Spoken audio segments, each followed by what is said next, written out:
अस्सलाम वालेकुम members दिखारी online magazine में खुशामदीद। उम्मीद करते हैं कि सब लोग खैरियत से होंगे। वो मेरा इंतख़ाब है आयशा ज़ुल्फ़िकार किस्त नंबर 3 ये शायद इसकी सेकंड लास्ट एपिसोड है। छोटा-सा नॉवल है लेकिन अच्छा है। तो चैनल स्टार्ट करने से पहले नॉवल स्टार्ट करने से पहले आप लोगों से रिक्वेस्ट है कि हमारे चैनल को लाइक ज़रूर कीजिएगा, सब्सक्राइब कर लीजिएगा और शेयर ज़रूर कीजिएगा ताकि और लोगों को भी हमारे नॉवेल्स के बारे में पता चल सके।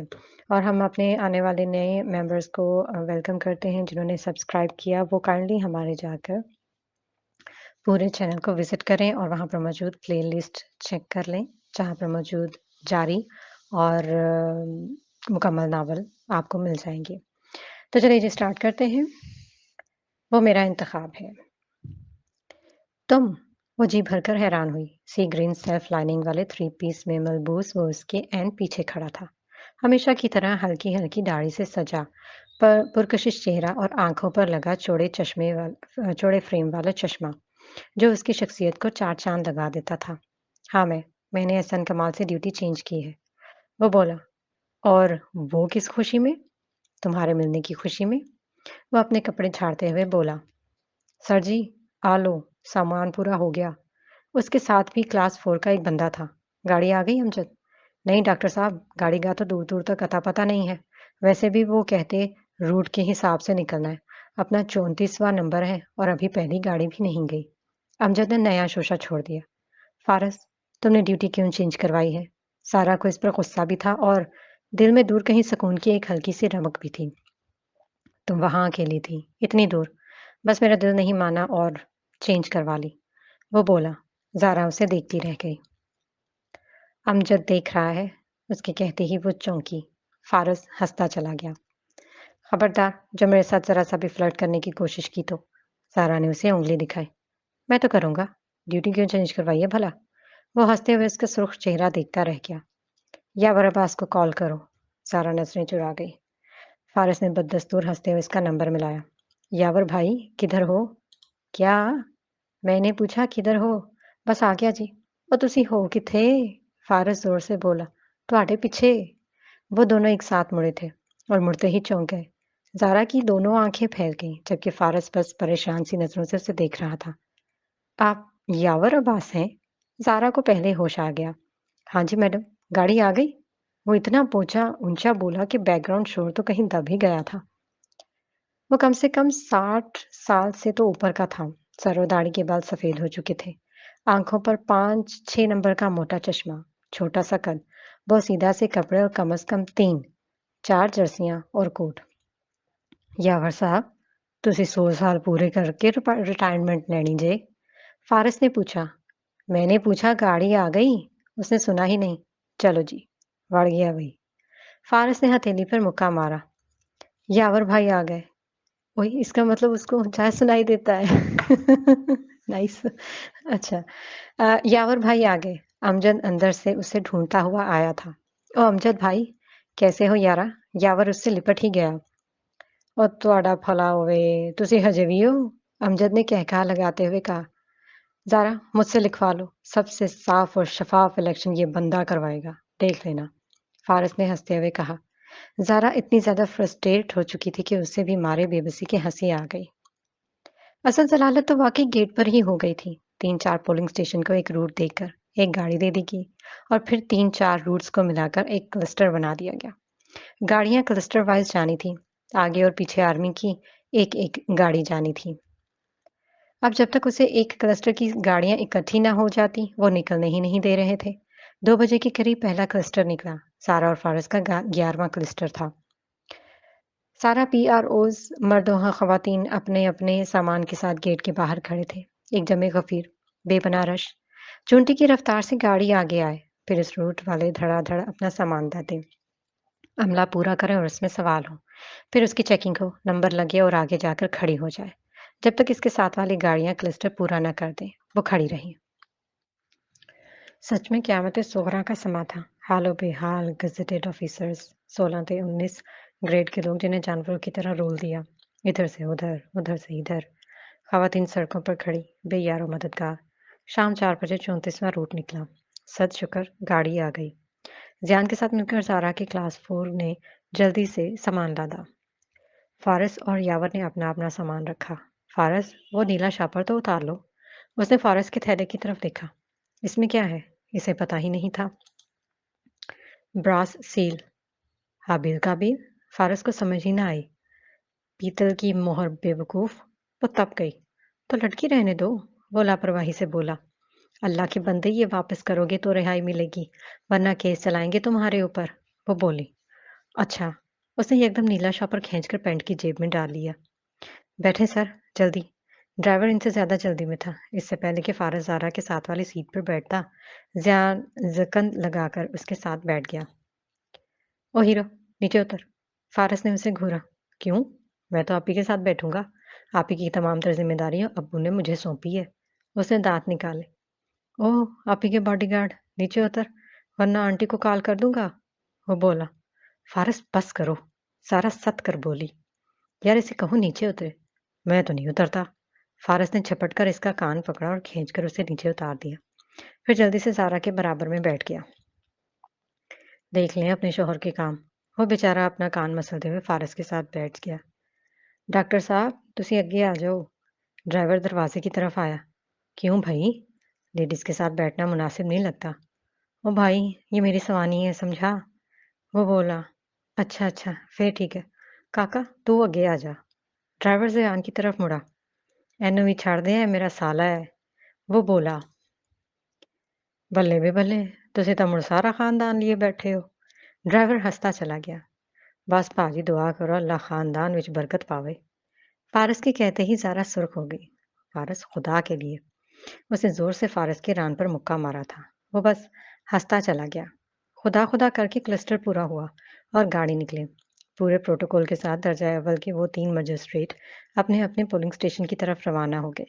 आगे जाकर एक और मुसीबत आ गई। अब जिस रूट के पोलिंग स्टेशन आते, आर्मी की एक गाड़ी इन्हें छोड़ने जाती और दूसरी रुके हुए काफिले की हिफाजत करती। बेचारा काफिला तब तक सड़क किनारे खड़ा रहता जब तक वो रूट मुकम्मल ना हो जाता। 50 किलोमीटर का सफर 3 घंटों पर महीद हो गया। मगरिब की अजानें हो रही थी जब इनके रूट की बारी आई। ज़ारा का सारा अमला उसका इंतजार कर करके वापस चला गया। सबसे पहले यावर अब्बास को उतारा। वो रात रुकने के लिए अपना साजो सामान और अपने 2 अदद बेटे साथ लेकर आया हुआ था। इसका सामान उतारकर गाड़ी अंदर को हो गई। वो गांव फारस और ज़ारा दोनों की तवक्को से कहीं ज्यादा दूर था। पतली सी सड़क जो जगह जगह से टूटी हुई थी। मेन रोड से कम भी 7-8 किलोमीटर अंदर जाकर पोलिंग स्टेशन आया। पहले फारस का सामान उतरा, फिर ज़ारा की बारी आई। इसके साथ ज़यान और क्लास 4 का बंदा था। साथ एक सिक्योरिटी एहलकार था, जो वहीं करीब का था। गांव का नंबरदार इसके इंतजार में बैठा हुआ था। ईशा की अजानें होने लगी थी। सामान उतरवाकर अंदर रखवाया। मासूम सी लाइटें और गिनती के 3 कमरे। कमरों में से 1 किलोमीटर दूर वॉशरूम। मैडम, आप यहीं रुकेंगी? नंबरदार ने पूछा। हाँ, शायद वापस चली जाऊं। वो रुकना नहीं चाह रही थी। मैडम, आपको इधर ही रुकना पड़ेगा। अमजद फौरन से बोला। मैडम, अगर आप रुकना चाहती हैं तो मैं अपने घर में इंतजाम करवा देता हूँ, वो बोला। तभी उसे जलीला की कॉल आ गई। ज़ारा, बच्चे वहीं रुक जा, इतनी रात हो गई, अब वापस कैसे आएगी? फारस है ना तेरे साथ, ज़यान भी है, वहीं रुक जाओ तीनों, वो कहती चली गई। ज़ारा को साफ लगा कि फारस इन्हें कॉल कर चुका था। अम्मी अब उसे कहें कि गाड़ी ले आए और मुझे ले जाएं, यहाँ कैसे रुकूंगी मैं? वो बोली। तो रहने दे, तेरे अब्बू की तबीयत नहीं ठीक नहीं है। जलीला ने कहा। मैं आ जाता हूँ ज़ारा। अहमद साहब के कहते ही जलीला ने उन्हें घूरा। ज़ारा बेटे, चुपचाप वहीं रुक जा, फारस के साथ, समझी?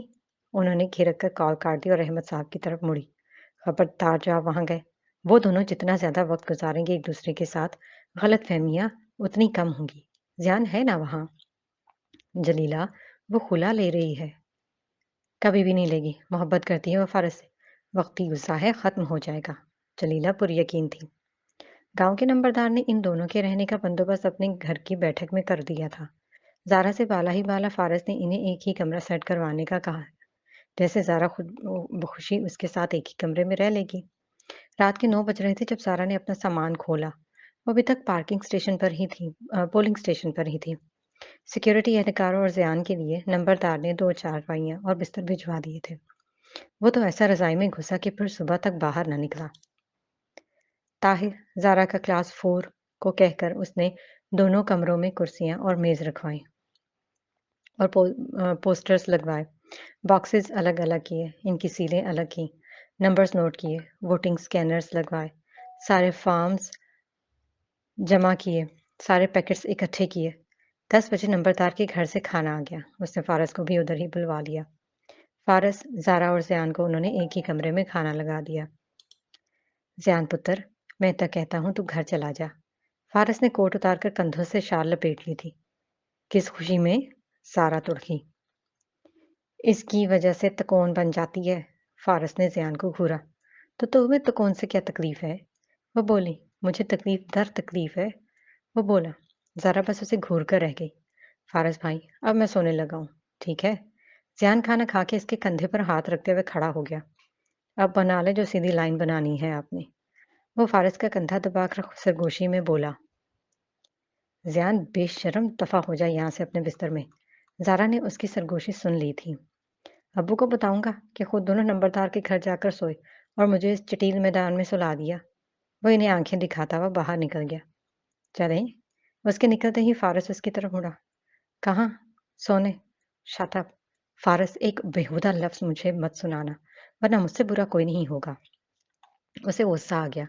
फ़ारस ने बग़ौर उसे देखा। उसने सर्दी की वजह से सूट के ऊपर ग्रे लेडीज़ जैकेट पहनी रखी थी और सूट के साथ की शॉल सर पर ओढ़ी हुई थी। चेहरा इंतहाई थकावट ज़दा और गुस्से से सुर्ख हो रहा था। कुर्सी के पुष्ट से टेक लगाते हुए उसने बैग से 2 पैनाडोल निकाल कर खाई और चाय पीने लगी। फ़ारस की नज़रों का इर्तिकाज़ वो जान गई थी। डॉक्टर की मिसेज़ होकर बगैर नुस्खे के मेडिसिन फाँक रही हो? वो मुस्कुराते हुए बोला। अनकरीब नहीं रहूँगी। वो बोली। सारा, आई एम सॉरी यार। फ़ारस ने आगे को होते हुए अपने दोनों कान पकड़ लिए। एक बार और माफ़ कर दो प्लीज़, वो बोला। सारा उसे देखती रह गई। कौन सी बीवी होगी जो शादी के बाद शौहर से मोहब्बत न करती हो? और शोहरत भी फ़ारस ज़हीम जैसा? आइंदा नहीं देखूंगा किसी की भी तरफ। कसम से, सिर्फ तुम्हारा होकर रहूंगा। वो कहता जा रहा था। सारा को लगा जैसे इसकी आंखों के गोशे भीग रहे हों। वो बस खाली कप रखकर खड़ी हो गई। ज़ारा, फ़ारस, मुझे बहुत काम है। वो बाहर निकल गई। अब क्या काम करना है? वो इसके पीछे ही बाहर निकल आया।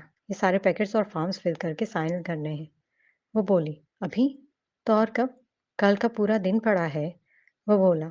कल जब तुम एक हसास पोलिंग स्टेशन पर ड्यूटी करोगे तो फिर बताना कि कितना दिन पड़ा है। वो अपने फॉर्म्स निकालने लगी। बादल नख्वास्ता वो काम भी उठा लाया। मेरा ज़रा दिल नहीं कर रहा ये सब करने को। नींद आ रही है। वो सता पड़ा था। सारा के मुकाबले उसने बस 4-5 पैकेट्स ही साइन किए। फ़ारिस, इतने स्टाइल मार के साइन मत करो। 1000 साइन करने हैं। इनिशियल से कर दो। वो बोली। यार मुझसे नहीं होता, मैं तो कल करूँगा। उसने उठाकर पलंदा एक तरफ रख दिया। ज़ारा ने 11:30 तक काम किया। इस दौरान वो बस उसे अपनी बातों से ज़िच ही करता रहा। जलीला की 2 बार कॉल आई। ज़ारा इनकी सारी कार्रवाई समझ रही थी। वो फुल टाइम फ़ारस के साथ थी। फ़ारस को रुकैया बेगम की भी कॉल आई। फ़ारस, उसे मनाकर वापस आई। ये आखिरी मौका है तेरे पास। इसके साथ-साथ ही रहीं। हर कोई उसे अल्टीमेटम दे रहा था। ज़ारा बस भी करो, मुझे नींद आ रही है। वो वाक़ई जमाइयाँ लेने लगा था। चलो। वो खड़ी हो ही गई। कमरे को ताला लगाया और शाल लपेटते हुए बाहर निकल आई। अमजद भाई। फ़ारस ने बाहर निकलते हुए उससे हाँक लगाई। जी डॉक्टर साहब, मुड़ सारा सामान ते साडा मुंडा इत्थे ही सन। ख्याल रखना है। वो बोला। तुसी बेफ़िक्र होके जाओ डॉक्टर साहब। वो बोला। हम सुबह 6 बजे तक आ जाएंगे अमजद भाई। सारा ने अपना बैग उठाते हुए कहा था। फिर वो फ़ारस के साथ बाहर निकल आई। रास्ता पता है तुम्हें? किसी से पूछ लेंगे।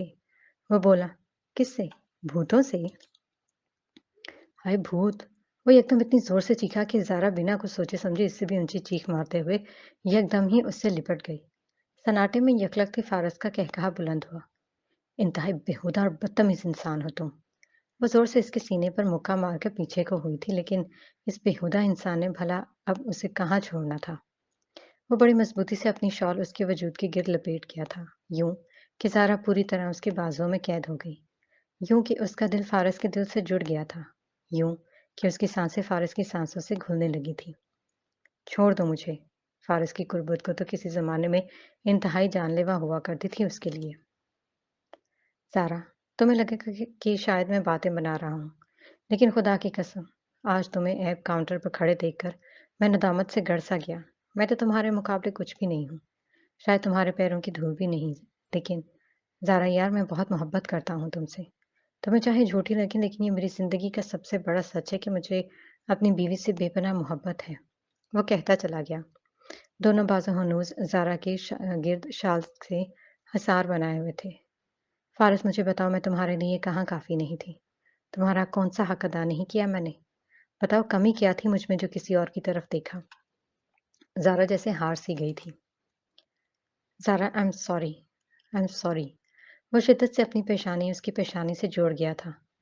جانتے ہو فارس، اس لمحے میرا وجود کتنا بے وقت ہو گیا تھا جب تم نے میرے ہوتے ہوئے کسی اور کی طرف پیش قدمی کی۔ مجھے لگا جیسے تمہیں خوش رکھنے میں میری طرف کوئی کمی رہ گئی ہے۔ مجھ سے کیا کمی رہ گئی تھی فارس؟ شدید سردی میں فارس کے مہربان وجود کی گرمی سے پگھلائے جا رہی تھی۔ دو آنسو ٹوٹ کر اس کے گالوں پر بہہ گئے۔ کمی مجھ میں ہے زارا، تم تو پرفیکٹ ہو، قصور میرا ہے، گناہگار میں ہوں، تبھی تو خوار ہو رہا ہوں۔ میری اس سے بڑی سزا اور کیا ہوگی کہ تم میرے پاس نہیں ہو۔ وہ تڑپ کر اس کے گالوں پر ٹکے دو آنسو اپنے لبوں سے چن گیا تھا۔ تم نے میرا اعتبار ختم کر دیا فارس، تم نے میری 26 سالوں کی فطرت کو تبدیل کر دیا۔ مجھے اب کسی پر یقین نہیں آتا، مجھے اب ہر شخص بے وفا لگتا ہے۔ میری زبان کی نرمی کو چھین لیا تم نے فارس، مجھے پتھر کر دیا تم نے۔ زارا نے جیسے ہار مانتے ہوئے اپنا سر اس کے سینے سے ٹکا دیا۔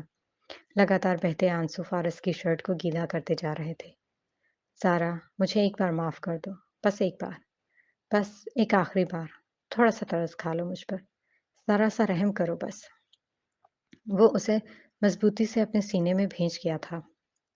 موبائل کی وائبریشن سے اس کی آنکھ کھلی، مندی مندی سی آنکھوں سے اس نے موبائل ڈھونڈا۔ امجد کی کال تھی۔ ہاں امجد بھائی، وہ نیند میں ڈوبی ہوئی آواز میں بولا۔ ڈاکٹر صاحب 6:30 ہو گئے، کہاں ہیں آپ؟ وہ بولا۔ فارس نے آنکھیں پھیلا کر موبائل اسکرین دیکھی۔ واقعی 6:30 ہو رہے تھے، بس آ گیا 10 منٹ میں۔ اس نے کال کاٹتے ہوئے موبائل ایک طرف پھینکا اور ساتھ والی چارپائی کی طرف مڑا۔ وہ دونوں رات نمبردار کے گھر پر ہی رکے تھے۔ اس کے توقع کے برعکس زارا خاموشی سے اس کے ساتھ ایک ہی کمرے میں سونے پر راضی ہو گئی تھی۔ رات تا دیر وہ اسے بلاتا رہا لیکن وہ ایسی لحاف میں گھسی کہ ابھی تک گھسی ہوئی تھی۔ وہ کروٹ لے کر اس کے قریب ہوا اور اس پر سے لحاف اتار دیا۔ وہ بے خبر سو رہی تھی۔ فارس نے پورا لحاف اتار دیا اور خود اس کے سہارنے پر ہی لیٹ گیا۔ بڑے حق سے اس نے زارا کے چہرے پر بکھرے بال ہٹائے تھے، پھر اپنی انگلیوں کی پوروں سے اس کی لبوں کے لمس کو محسوس کرنے لگا۔ زارا نے کچھ مکسا کر آنکھیں کھولی تھیں۔ 6:30 ہو گئے ہیں۔ وہ اس کے اتنا قریب تھا کہ زارا کو اس کی سانسوں کی مہک تک محسوس ہو رہی تھی۔ یہ تو مجھے اپنی چارپائی پہ لیٹ کر بھی بتا سکتے ہو۔ زارا نے اپنے چہرے پر سے اس کا ہاتھ دور ہٹایا۔ تمہارے ساتھ ہی تو سو کر اٹھاؤں؟ فارس نے بڑے سکون سے اس کا سکون خارج کیا۔ وہ ایک دم لحاف اتارتے ہوئے اٹھ بیٹھی۔ کیا کیا ہے تم نے؟ وہ پریشان سی نظروں سے کبھی اسے اور کبھی خود کو دیکھتی۔ فارس بس اس کا سویا سویا ایسا چہرہ دیکھ کر مسکراتا چلا گیا۔ میں کچھ کروں اور تمہیں پتہ نہ چلے؟ ایسا ہو سکتا ہے بھلا؟ اسے بڑے حق سے زارا کا ہاتھ اپنے دل پر رکھا تھا۔ ہٹو، اٹھنے دو، اتنی دیر ہو گئی ہے۔ وہ فوراً اس کا ہاتھ جھٹک کر بولی اور اپنے بال سمیٹ کر کیچل لگایا۔ اپنی شال فارس کی چارپائی پر پڑا دیکھ کر اسے پھر اس پر شک ہوا تھا۔ میری شال سے کیا کیا تم نے؟ وہ کمر پر ہاتھ رکھ کر پھنکاری تھی۔ تمہیں سچ میں کچھ یاد نہیں؟ فارس فل ٹائم اسے زج کر رہا تھا۔ فارس، وہ بس انگلی ہی اٹھا سکی تھی۔ ہاتھ پیر باندھے تھے تمہارے، اب بتاؤ کیا کر لو گی؟ وہ ہنسے جا رہا تھا۔ زارا نے اسے قہربار نظروں سے گھورتے ہوئے جیکٹ پہنی اور پھر شال اوڑھی۔ فارس بڑی فرصت سے اسے دیکھ رہا تھا۔ اٹھ کر کپڑے پہنو، کسی نے یوں بنیان میں دیکھ لیا تمہارے تو جھنڈے لگا دے گا۔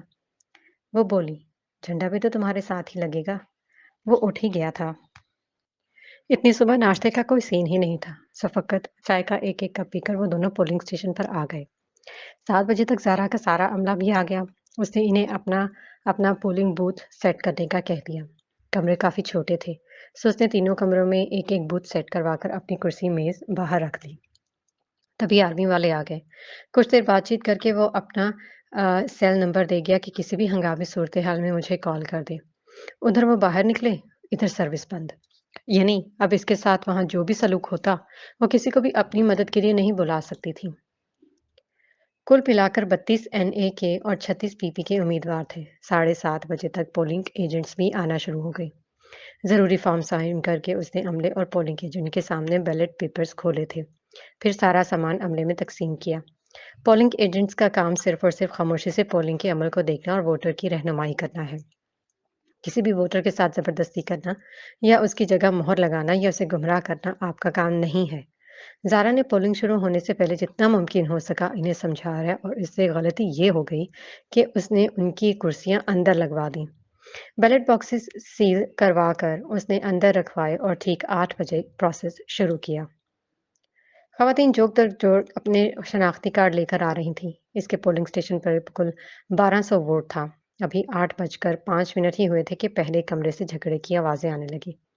کیا ہو گیا؟ میڈم یہ ووٹر کے ساتھ اسکرین کے پیچھے جاتی ہیں، اے پی او نے چیخ کر کہا۔ آپ نے کرسی پر بیٹھنا ہے، ووٹر کے ساتھ نہیں جانا، سارا نے ذرا نرمی سے سمجھایا۔ جیسے جیسے وقت جیسے جیسے وقت گزرا رش ہوتا گیا۔ میڈم ڈاکٹر صاحب نے شروع ہی نہیں کران دے 8:30 بجے امجد صاحب نے اسے بتایا تھا۔ کیوں؟ بھوت ہی نہیں سیٹ کیتے جی، وہ ہنسا۔ 8:45 سے فارس والے اسٹیشن سے لڑائی کی آوازیں آنے لگی۔ امجد خان دیکھو تو کیا ہوا ہے؟ میڈم ڈاکٹر صاحب سے ڈبے ہی نہیں بند ہو رہے، سیلے توڑی جا رہے ہیں۔ وہ کچھ دیر بعد واپس آیا۔ خدا خدا کر کے فارس نے 9:15 بجے پہلا ووٹ ڈلوایا تھا۔ صبح 8 بجے سے لے کر شام 7 بجے تک اس دن کی کہانی زارا اور فارس دونوں کے پولنگ سٹیشن پر ایک جیسی تھی۔ کوئی ووٹ ایسا نہیں تھا جس پر لڑائی نہ ہوئی ہو۔ پولنگ ایجنٹ جیسے مفسدین فی الارض ہی ہو گئے تھے، خاص طور پہ خواتین۔ وہ زارا کی کوئی بات سننے کو تیار ہی نہیں تھی۔ ہر ورڈ میں وہ آپس میں لڑ پڑتی، ایک دوسرے کے بال کھینچ کر چادریں اتار دیتی، تھپڑ مارتی، گالیاں دیتی۔ وہ بیچاری ہر 2 منٹ بعد کمرے میں بھاگتی۔ ایسا کوئی لمحہ نہیں گزرا جب اس نے ووٹنگ سکرین پر ایک سنگل بندی کو ووٹ ڈالتے دیکھا ہو۔ کھینچ کھینچ کر اس نے عورتوں کو کمرے سے باہر نکالا۔ لائن بنانا تو جیسے گناہ تھا ان کے لیے۔ ادھر وہ لائن بناتی، ادھر ٹوٹ کے یہ جا وہ جا۔ اسے کام کرنا دو بھر ہو گیا۔ پولنگ ایجنٹس تو ایک طرف، جو اس گاؤں کے ووٹرز نے تنگ کیا۔ میڈم اس کی نگاہ کمزور ہے، میڈم اسے ٹھیک سے نظر نہیں آتا، میڈم اس کو رشا ہے۔ الغرض وہ ساری خواتین مجموعی طور پر اندھے پن کا شکار ہو گئی تھی، سوائے ان چند پولنگ ایجنٹس کے جنہیں عقاب جیسا صاف دکھائی دیتا تھا۔ ہر ووٹر کے ساتھ وہ جڑ جاتی، ہر ووٹر کی مہر خود پکڑ لیتی۔ زارا کا چیخ چیخ کر گلا بیٹھ گیا۔ ایک بیچارہ سیکیورٹی اہلکار، وہ بھی کیا کرے؟ جس کمرے سے نکلے وہیں فساد برپا ہو جائے۔ ایک دفعہ کو تو 8-10 خواتین ایسی لڑیں کہ انہوں نے چھریاں چاقو تک نکال لیے۔ ایک دوسرے سے گتھم گتھا ہو کر وہیں مٹی میں ہی ایک دوسرے کو لم لیٹ کر لیا۔ تابڑ توڑ مکے اور تھپڑ، کسی کا ماتھا پھوٹ گیا، کسی کی ناک پھوٹ گئی، کسی کا ہونٹ پھٹ گیا۔ عورتوں نے ایک دوسرے کے کپڑے پھاڑ دیے، ایک نے تو اپنی چادر اتاری اور دوسرے کے گلے میں پھندا ڈال دیا اور اسے لے کر پورے پولنگ سٹیشن میں گھومے، اور جس بیچارے کے گلے میں پھندا پڑا ہوا تھا وہ ماہی بے آب کی طرح اس کے ساتھ ساتھ گھسیٹتی چلی جا رہی تھی۔ دفتن اس گھر والوں کو کسی نے اطلاع کر دی۔ 8-10 کبھی ہے کہ خواتین ہاتھوں میں ڈنڈے اٹھائے ہوئے وہاں آ گئی۔ اس قدر گھمسان کارن پڑا کہ حد نہیں۔ وہاں بیچارہ ایک اکیلا سیکیورٹی اہلکار بھی بھلا کیا کرتا؟ اس قدر پار کٹائی اور خونریزی ہوئی کہ خدا کی پناہ۔ زارا تو بس ایک طرف کھڑی پھٹی پھٹی نظروں سے وہ سارے منظر دیکھ رہی تھی۔ موبائل سروس بند کہ کسی کو کوئی اطلاع ہی کر دے۔ فارس کے پولنگ سٹیشن پر بھی یہی حال تھا۔ وہاں بھی وہ بیچارہ بس صلح صفائی کرانے پر ہی لگا رہا۔ سارا دن کوئی فارم، کوئی پیکٹ سائن نہ ہوا، ہر ووٹ پر لڑائی۔ جیسے ہی ووٹر اندر داخل ہوا، پولنگ ایجنٹس اسے کتوں کی طرح پڑ جاتے۔ میرا میرا میرا گاؤں کا نمبردار آیا تو زارا کے پولنگ سٹیشن پر امن و امان قائم ہوا۔ انتہائی غصے سے اس نے پولنگ ایجنٹس کی کرسیاں باہر نکلوا دی۔ ابھی چند منٹ ہی گزرے ہوں گے کہ پھر سے جنگ چھڑ گئی۔ تیری ماں دی تیری دی، تیری بہن نو تیری نو نو۔ وہ دونوں خواتین ایک دوسرے سے لڑتی جھگڑتی ایک دوسرے کے شجرے تک پہنچ چکی تھی۔ میڈم یہ میری بہن کی ساس ہے، اس کا ووٹ میں نے ڈالنا ہے۔ میڈم یہ میری پھوپھی کی بہو ہے، میں اس کے ساتھ جاؤں گی۔ میڈم یہ میری دور پار کی ماسی ہے، اسے نظر نہیں آتا۔ ہر خاتون کی کوئی نہ کوئی عارضہ لاحق تھا، ہر کسی کی نگاہ کمزور، ہر کسی کا بی پی لو، ہر کسی کے جوڑوں میں درد، ہر کسی کے گھٹنوں میں درد، ہر دوسری عورت کمر درد کا شکار۔ تھوڑی دیر بعد وہ پھر کمروں میں پہنچ گئی، کمرے کے وسط میں ایک دوسرے کو تہس نہس کرنے لگی۔ سیکیورٹی والے کو ایک دم ہی جلال آیا، اس نے فل ٹاس گلا پھاڑتے ہوئے انہیں دھکے دے کر باہر نکالنا شروع کر دیا۔ ਚਲੋ ਬਾਵਰ ਹੋਵੋ, ਤੁਸੀਂ ਦਫ਼ਾ ਹੋਵੋ, सत्यानाश हो जाए ਤੁਹਾਡਾ। उसने उठा कर सारी कुर्सियां बाहर फेंक दी और सारी औरतों को बाहर निकाल दिया। ज़ारा ने 2 बूथ एक कमरे में करके वहां सिक्योरिटी वाले को खड़ा किया और दूसरे कमरे में अपनी कुर्सी रखवाकर वहां ताहिर को खड़ा किया। बड़ी मुश्किल से वो एक औरत को अंदर जाने दे रही थी। थोड़ी देर बाद उन्होंने खदर उठा दिया। अंदर धांधली हो रही है, हमें अंदर जाने दे। वो सारी कमरों में घुस गई, सारा को धक्के देकर कमरे से बाहर निकाला और खुद अपनी कुर्सियां घसीट कर अंदर लेकर ली।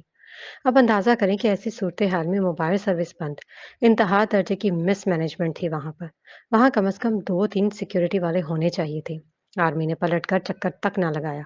अब वो बेचारी बाहर बेबस खड़ी थी। 2 बजे के करीब तंग आकर उसने पोलिंग बंद करवा दी। खवातीन असम्बली को भी तंग करने लगी थी, इन्हें गालियां देती और धक्के देती। पोलिंग बंद करवाकर उसने दोनों कमरों को ताला लगवा दिया। तेरी ते खैर नहीं वड्डी अफसरनी, देख हुन की हुंदा।